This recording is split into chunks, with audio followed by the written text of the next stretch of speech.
Again Jesus left the district of Tyre and went by way of Sidon to the Sea of Galilee, into the district of the Decapolis, and people brought him a deaf man who had speech impediment, and begged him to lay his hand on him. He took him off by himself away from the crowd. He put his finger into the man's ears, and spitting touched his tongue. Then he looked up to heaven and groaned, and said to him, Ephata, that is, be open. And immediately the man's ears were open. His speech impediment was removed, and he spoke plainly. He ordered them not to tell anyone, but the more he ordered them not to, the more they proclaimed it. They were exceedingly astonished, and they say, He has done all things well. He makes the deaf hear, and the mute speak. The Gospel of the Lord.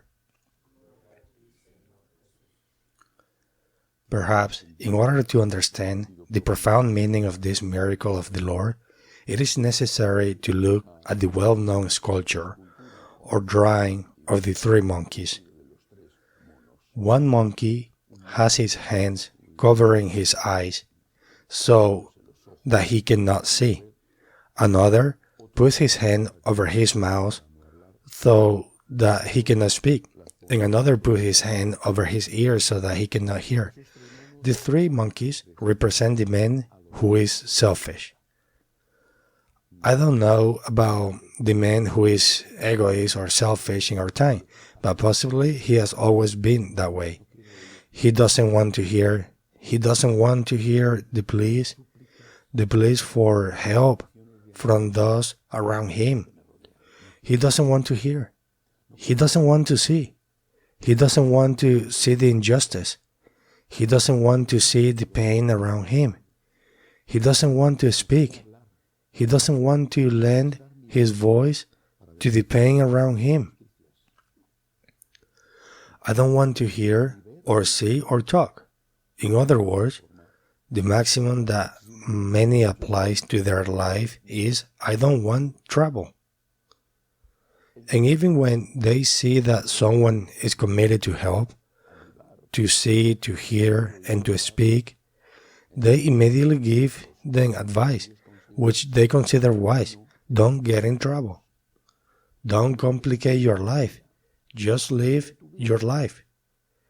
They do not realize that tomorrow they themselves might soon be in need of someone to see them, listen to them, and speak on their behalf.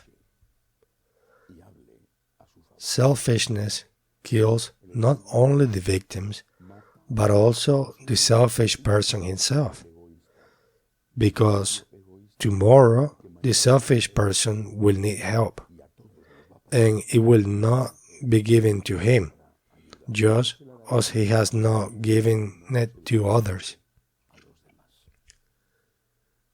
The Lord works a great miracle in that man and in each one of us, the miracle of conversion.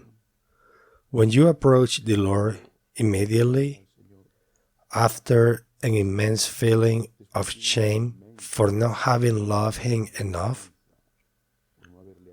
you immediately see, hear, and also speak. You begin to see, to hear things you had not heard before, to see things that you had not seen before, and to say things that you had kept silence about. And not only with regard to the poor, but to everything. Beginning with God Himself. When you approach the Lord, when you convert, or begin a journey of conversion, you begin to see, for example, that the Lord is alone in the tabernacle, which you had not realized it before.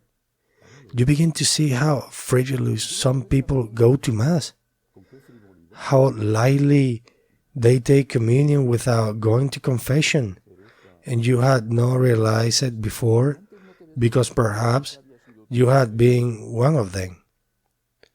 You begin to see the people who suffer, and not only for economic reasons.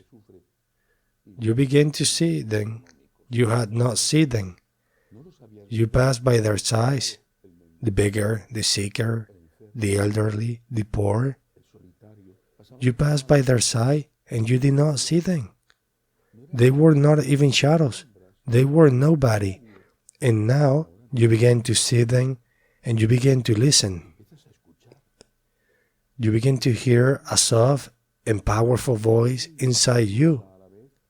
The voice of Jesus. The voice of Jesus that calls you, that forgives you, but also that pulls you by the ears sometimes. The voice of Jesus that tells you, I love you, but also tells you, I need you. The voice of Jesus that penetrates you, that pierces you, that makes you uncomfortable in your conscience, but that gives you peace. And you also begin to listen to the voices of others. Suddenly, this deaf and blind person hears and sees. He notices and perceives signs. Why has this person who lived with you been sleeping badly for so long? Why is he more nervous than usual? What's wrong with him? You have had it in front of your eyes, and you have not seen it, and now you see it. Sometimes it's happening. Something is happening. You start to see, to hear some signs that are drawing you and others. This person has a problem. Let's see what I can do to help. You have been blind and deaf before, and now you have come to Jesus. The Lord has touched your heart. He has entered into you. He has broken your deafness. He has healed your blindness. He has lent you His merciful eyes. He has lent you His ever-attentive ears. And now you see, and now you hear. You hear these people when they say to you, help me. Because you know that voice is the voice of Christ Himself. You hear Jesus when He says to you, helping, and you know that voice of Christ has the right to ask you what He's asking you for. And finally, your speechlessness also ends. You begin to speak. You have heard, you have seen Christ in the Eucharist, in the world, in the Word, and in the poor. And now that you have seen Him, you begin to speak. For example, you begin to evangelize. Other times, you have kept silence. You have kept silence when they have offended the Lord. You have kept silence. I don't want trouble, you have said. You have kept silence when they have offended the church. I don't want trouble, you have said. Now you don't remain silent. Of course, you do it without violence, because violence is not our style, but you speak with peace, with arguments, or at least with your testimony. You speak. You ask for respect. You say, if you don't care about that topic, I prefer not to talk about it because it is offending me. Please, let's talk about something else. Let's talk about politics, about bullfighting, soccer, about the weather. But let's not talk about that because it is offending me. Now you speak to defend the Lord, to defend the Blessed Virgin Mary, to defend the Church. And you also speak to give your voice, to lend your voice to those who have not voice. For example, the unborn babies, who are the most innocent and most frequent victims of human cruelty, to the elderly, to the sick who will be killed by euthanasia, to refugees, to migrants, for example, to those who are unemployed on this time of pandemic, to those who are mistreated at home, to women who are mistreated, especially in these places where they don't have voices, like the Middle East. You speak peacefully, but with courage.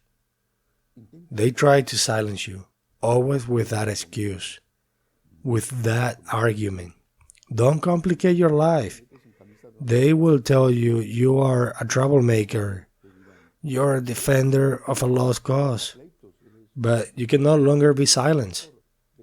That does not mean that you should not be prudent. It means that now Jesus is within you. Now is the time for performance, to work. He makes you see, He makes you listen, and He makes you speak. The miracle of Jesus, historical, real, like all miracles, like the miracle of the multiplication of the loaves and fishes, historical, real, but also symbolic.